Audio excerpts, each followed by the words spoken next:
byudjetniroq narxlarda crossover so'raganlar uchun bizda to'g'ridan to'g'ri egalaridan Cherry 7 Pro crossoveri 2022-yilda ishlab chiqarilgan, salondan bir qo'l haydalgan, bosib o'tgan masofasi probegi 42 000 km. Crossover 1.5 turbina motor bilan jihozlangan, faqat benzinda yurgan, xohlagan odam o'zi uchun propan оборудованиесini o'rnatib olishi mumkin. Texnik holatlari ham a'lo darajada, hech qanaqa rasxodlari, qilinadigan ishlari yo'q. Kuzov absolyutno top-toza holatda, qirilib ketmagan. Bemalol xohlagan ustalarga tekshirtirib olishingiz mumkin. Balon holatlari ham svejiy holatda turibdi, hali bemalol yuradigan. Saloniga keladigan bo'lsak, saloni juda ham akkuratli holatda, matviy, qirilib ketmagan, podogrev sidenyalar mavjud, 42 000 km bosib o'tgan, panorama tom, orqalari ham keng ishlangan, orqada o'tirgan odamlar tiqilib qolmaydi.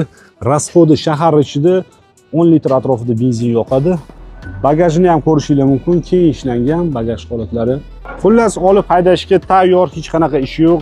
Zo'r holatdagi crossover. Narxiga keladigan bo'lsak, narxi $18 500. Telefon raqamlarini videoni pastida va video kommentariyasida qoldiramiz. Qiziqqan aloqaga chiqinglar, kelinglar, ko'ringlar, baraka qilib olib ketinglar. Manzil Toshkent shahar. Kanalga obuna bo'lishni esdan chiqarmaymiz. Yoqqan bo'lsa bitta like sizlardan o'rgilib ketsin.